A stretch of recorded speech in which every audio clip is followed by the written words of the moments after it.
ఒకానొక టైంలో పెళ్ళిళ్ళు చేస్తే సంవత్సరాలు జీవితాంతం కలిసి ఉండేవాళ్ళు. కానీ ఇప్పుడు సంవత్సరాలు కాదు, చివరి వరకు.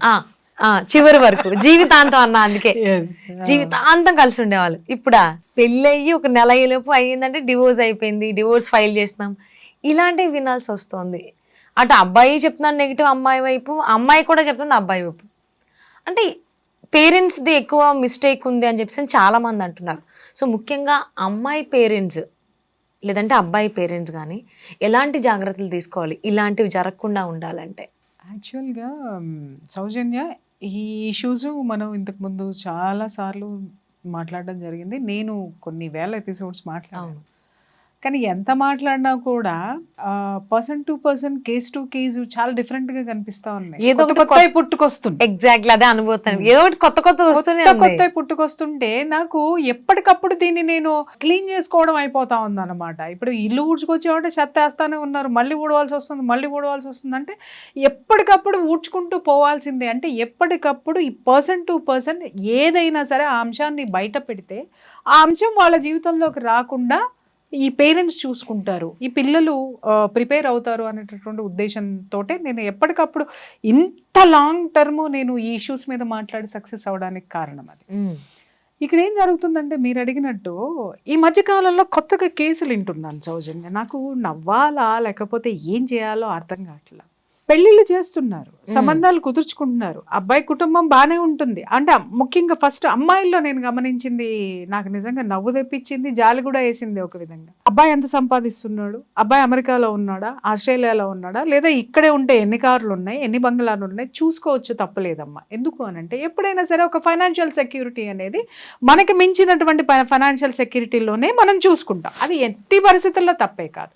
కానీ ఇక్కడ విషయం ఏంటంటే నువ్వు వాటిల్ని చూసుకున్నప్పుడు సాటిస్ఫై అయ్యావు కదా, అబ్బాయికి ఇంత జీతం వస్తుంది, లేదా అబ్బాయి అమెరికాలో ఉన్నాడు, ఎన్ని డాలర్లు సంపాదిస్తున్నాడు, ఇక్కడ ఇంత ప్యాకేజ్ ఉంది, ఇంత సంపాదిస్తున్నాడు, నువ్వు సాటిస్ఫై అయ్యావు కదా. పెళ్లి చేసుకునే ముందు ఓకే అనుకున్నావు కదా, తల్లిదండ్రులు కుదిర్చారు కదా, తల్లిదండ్రులు కూడా ఎంక్వైరీ చేసుకున్నారు కదా, ఈ పిల్లవాడికి ఎంత వస్తుంది, ఈ పిల్లవాడి కుటుంబం ఏంటి, ఈ పిల్లవాడేంటి, ఈ పిల్లవాడి బుద్ధులేంటి ఏంటి అనేది ఎంక్వైరీ చేసుకున్నారా లేదా? ఖచ్చితంగా చేసుకుంటా. అవును. చేసుకున్న తర్వాత నువ్వు దేనికి సాటిస్ఫై అయ్యావు? అతని డబ్బుకి సాటిస్ఫై అయ్యావు, అతను ఇచ్చేటటువంటి ఫెసిలిటీస్కి, అతని ఆస్తిపాస్తులకి, అతని హోదాకి, అతని చదువుకి సాటిస్ఫై అయ్యావు. నీ బిడ్డనిచ్చి పెళ్లి చేసావు, నీకు అన్నీ దొరుకుతున్నాయి, కార్లు ఉన్నాయి, హ్యాపీగా మీ అమ్మాయి అడిగినన్నీ జరుగుతున్నాయి, అంతా బాగానే ఉంది.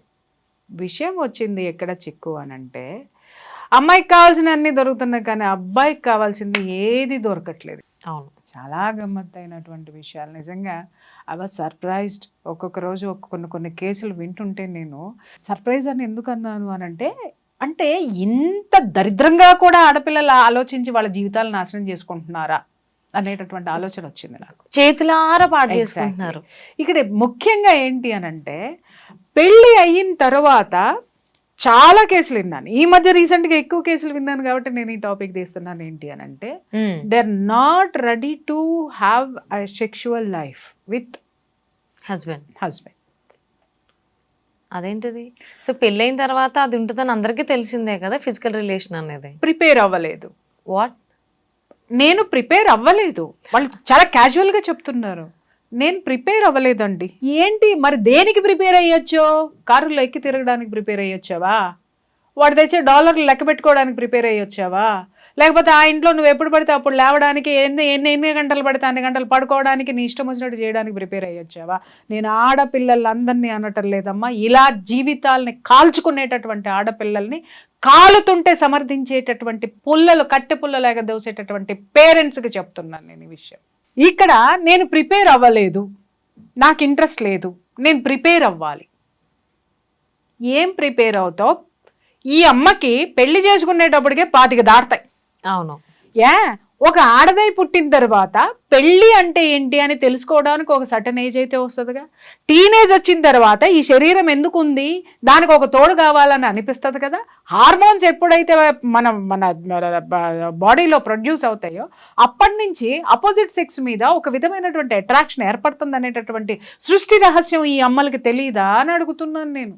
ఓకే, ఉంటది కదా.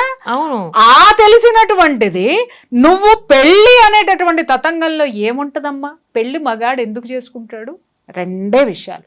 ఒకటి, సెక్షువల్ లైఫ్ ఎంజాయ్ చేయడానికి. రెండు, వంశాంకురాలతోటి లైఫ్ లాంగ్ తనకు ఒక తోడుని వెతుక్కొని ఆ వంశంలో తనకంటూ బిడ్డల్ని కని తనకు ఒక ఆసరాని ఏర్పాటు చేసుకోవడానికి భార్యను తెచ్చుకుంటాడు. ఓకే, ఆ భార్య విలువ తెలియకుండా రాసి రంపాన్ని పెట్టే దరిద్రుల గురించి తర్వాత మాట్లాడదాం మనం. రైట్, దీనికోసమే వాడు తెచ్చుకుంటాడు. ఎప్పుడైతే నువ్వు ఈ ఇంటికి వచ్చావో నేను ప్రిపేర్ అవ్వలా లేదు అని నువ్వు కూర్చుంటే నాకు అర్థం కాక అడుగుతాను, వాడు దేనికి ప్రిపేర్ అవ్వాలమ్మా? దేనికి ప్రిపేర్ అవ్వాలి వాడు? అది చెప్పండి. ఇచ్చి పుచ్చుకోవడం అనేది ప్రతి విషయంలోనూ ఉంటుంది, ప్రకృతిలో కూడా ఉంటుంది. అర్థమైందా? మొక్కకి నీళ్లు మనం పోస్తేనే అది మనకు ఆక్సిజన్ ఇస్తుంది, పెరుగుతుంది. అలాగే వర్షం వస్తేనే ఆ మొక్క చిగురిస్తుంది, దాని నుంచి ఆక్సిజన్ మనకు వస్తుంది. మనం వదిలేసిన కార్బన్ డైఆక్సైడ్ అది తీసుకుంటుంది. ఇచ్చి పుచ్చుకునే ధోరణి ప్రకృతిలోనే ఉంది, మనుషుల్లో ఎందుకు ఉండదు? ఇక్కడ చాలామంది తెలివిగా మాట్లాడతారు ఏంటంటే ఆడపిల్లలు, అవునండి ఓర్చుకోవాలి అని అంటారు. ఓర్చుకోవాలి, కానీ దేనికి ఓర్చుకోవాలి? నువ్వు రైట్ రాయల్గా ఇంటికి వచ్చేసి ఏ విధమైనటువంటివి నువ్వు ఇవ్వకుండా అక్కడ కూర్చొని పొద్దున్నే ఈ అమ్మ 10ంటికి లెగుస్తుందో తెలియదు, 11ంటికి లేస్తుందో తెలియదు, 12ంటికి లెగుస్తుందో, కనీసం కప్పు కాఫీ కూడా వాడు నోచుకోడు.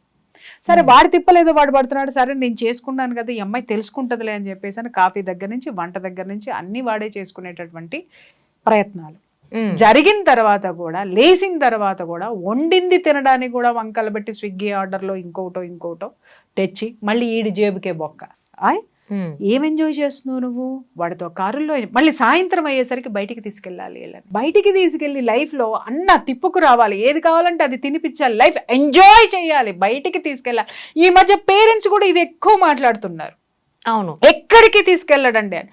అది తప్పు. ఎక్కడికి తీసుకెళ్ళకుండా ఉండడం అనేది తప్పు. కానీ అప్పుడప్పుడు ఖచ్చితంగా రిలాక్సేషన్ అనేది భార్యకి కావాలి. కానీ ప్రతిరోజు ప్రతి నిమిషం కోరుకున్నప్పుడల్లా ఇదేంటి ఏమంటారు, వాడేదో నీకు డ్రైవర్ ఉద్యోగం చేయాలి, తర్వాత ఏం ఉద్యోగం చేయాలి, నీకు సంపాదించి పెట్టేటటువంటి ఒక ఉద్యోగిగా నీ దగ్గర ఉండాలి.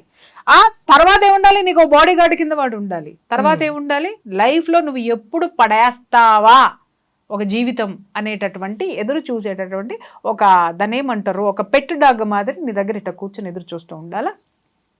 ఎంతవరకు న్యాయం అమ్మా ఇది? ఒక్కసారి చెప్పండి. అంటే ఎవరైతే అమ్మాయిలు ఉన్నారో నేను ప్రిపేర్ అవ్వలేదు, నాకు ఇంకా టైం కావాలి అంటే అది కిడ్స్ వైస్ ఆలోచించుకుంటే అంతవరకు ఓకే. ఈ ఫిజికల్ రిలేషన్ కూడా కాదు అంటే దానికి అమ్మాయి పేరెంట్సే అమ్మాయికి సపోర్ట్ చేస్తున్నారు. మా అమ్మాయి అలాగే ఉంటది, అమ్మాయి అంతే, మా అమ్మాయి పిల్లలకి అందవు. ఎగ్జాక్ట్లీ. అంటే ఈ మాటలు వింటుంటే షాక్ అనిపిస్తోంది అసలు. ఈ పేరెంట్స్ నేను ఒకటి అడుగుతున్నా, ఈ పేరెంట్స్ కల్చర్ ఎట్లా ఉంటుందో చెప్పమంటావమ్మా? ఇలా మాట్లాడేటటువంటి పేరెంట్స్ లో ఆ ఇద్దరు పేరెంట్స్ కి సఖ్యత ఉండదు, నంబర్ 1. ఓకే. రెండోది ఏంటి అనంటే వాళ్ళకి అసలు అవగాహనే లేదు. ఒక సంసారం అంటే వీళ్ళు మీరు కరెక్ట్ గా చూసుకోండి, ఈ పేరెంట్స్ బంధువులను ఎవరిని రానివ్వరు, బంధువులతోటి వీళ్ళకి సఖ్యత ఉండదు, ఇంట్లో వీళ్ళకి సఖ్యత ఉండదు. అసలు జీవితం యొక్క విలువ, ఆ టేస్ట్, ఆ మాధుర్యం తెలియనటువంటి జడ పదార్థాలు ఎవరైతే ఉంటారో, స్వార్థపరులు ఎవరైతే ఉంటారో వాళ్ళ సంసారాల్లోనే ఇలాంటి ఆడపిల్లలు ఇలాంటి పెరుగుదలలో ఉన్నారు, ఇలాంటి పెంపకంలో ఉన్నారు. నేను ఇక్కడ ఒక ప్రశ్న ఈ ఆడపిల్లల్ని వేస్తున్నా, నువ్వు ప్రిపేర్ అవ్వకుండా పెళ్ళెందుకు చేసుకున్నావు? వాళ్ళ చేత పెళ్లి కోసం అన్ని లక్షలు ఎందుకు ఖర్చు పెట్టించావు? నీ ఖర్చు అయితే నీ ఆనందం కోసం నువ్వు ఖర్చు పెట్టుకున్నావు, తీసి పక్కన పడే. వాళ్ళ చేత అన్ని లక్షలు ఖర్చు పెట్టించి మట్టలు పెట్టించుకున్నావు, మళ్ళీ తాళి కట్టించుకున్నావు, గొలుసులు వేయించుకున్నావు, బంగారాలు పెట్టించుకున్నావు, నీకు కావాల్సిన ముక్కు నుంచి మూతి వరకు టాప్ టు టో వరకు అన్ని చేయించుకున్నావు. నువ్వు ఆటలకి ప్రిపేర్ అయ్యిన దానివి, నువ్వు వాడు ఎందుకు పెళ్లి చేసుకుంటున్నాడో దానికోసం నువ్వు ప్రిపేర్ అవ్వలేదు. ప్రకృతి సహజమైనటువంటి ఈ కార్యక్రమానికి నువ్వు ప్రిపేర్ అవ్వలేదు అని అంటే ఎవరిని మోసం చేయడానికి నువ్వు పెళ్లి చేసుకున్నావు అంటే జనము ఇంకా మీ అమ్మాయికి పెళ్లి కాలేదేంటి అంటే ఎవడో ఒకటి దొరుకుతాడులే. ఆ దొరికేవాడు కూడా మళ్ళీ ఒక హోదా ఉన్నాడు కావాలి, మళ్ళీ వీళ్ళని భరించేటటువంటి వాడు. ఆ బకరాగాడిని ఎత్తి పట్టుకొని బకరాలతో ఆటలాడేసుకుంటారమ్మా వీళ్ళు. రైట్.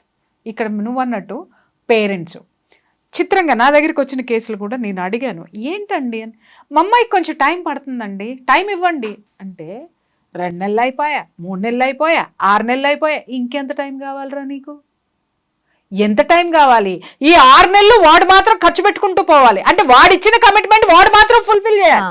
వాడు ఏమాత్రం డబ్బులు ఇవ్వను అంటే వెంటనే ఫోన్ కాల్స్ వెళ్ళిపోతే వెంటనే పంచాయతీలు ఉంటాయి. అమ్మో మా అమ్మాయిని నా రాసి రంపాన పెడుతున్నాడు, ఒక్క రూపాయి ఇవ్వడు, ఒక్కటి ఇది చేయడు, ఒక్కటి అది చేయడు అని చెప్పేసి అని AC AC AC AC AC వాడిని ఉతికి ఆరేసి క్లిప్పులు పెట్టేస్తారు. లేదు వాడు ఏదన్నా ఆ అసహనానికి గురై వాడు ఎంతవరకు అని తట్టుకుంటాడు. ఇప్పుడు ఆడదానికి ఉన్నటువంటి ఆ స్థిరత్వము మగవాడిలో ఉండదు, మగవాడిలో ఉండదు అది.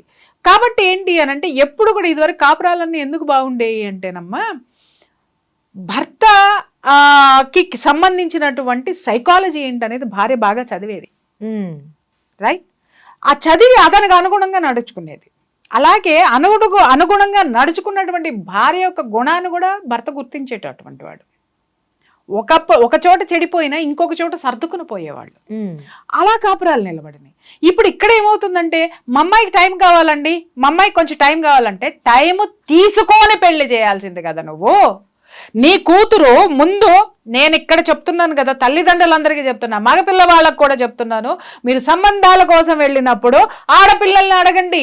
ఏమని అనంటే, అమ్మా మా వాడితో సంసారానికి ప్రిపేర్ అయ్యావా లేదా, మా వాడికి తోటి ఎంత ఖర్చు పెట్టించడానికి నువ్వు ప్రిపేర్ అయ్యావో మాకు చెప్పు, అలాగే నీ యొక్క డిమాండ్స్ ఏంటి అని ఫస్ట్ ఇవన్నీ కాగితం మీద రాసుకోవాలి. ఇవాళ సిచ్యువేషన్ అలా ఉంది. అవును, రాసుకున్న తర్వాత ఆ డిమాండ్స్ కి మీరు మనస్ఫూర్తిగా అంగీకరిస్తే మూసుకొని పెళ్లి చేసుకోండి, రైట్? ఇక్కడ తల్లిదండ్రులు, ఆడపిల్లల యొక్క తల్లిదండ్రులకి చెప్తున్నాను, మీరు మీ ఇష్టం వచ్చినట్టు నాటకాలు ఆడితే ప్రకృతి కూడా మిమ్మల్ని సహించదు. ఎందుకు అనంటే ప్రకృతిని ఎప్పుడు మనం బ్యాలెన్స్ చేస్తూ ఉండాలి. ఈ ఎనర్జీస్ రెండు, స్త్రీ పురుష, ఫెమినైన్ ఎనర్జీ, మాస్కులైన్ ఎనర్జీ ఎప్పుడు బ్యాలెన్సింగ్ గా ఉంటేనే ఈ ప్రకృతి ముందుకెళ్తుంది. లేదు అనంటే ఇలా అసహనాలతోటి, ఇలా డివోర్సీలతోటి, నెగిటివ్ ఎనర్జీ తోటి ముందుకు పోయింది అనంటే ప్రోత్సహించిన వాడికే చివరికి ఏం చేయాలో అర్థం కాక ఆత్మహత్యలు చేసుకునేటటువంటి సిచ్యువేషన్కి దిగుతారు.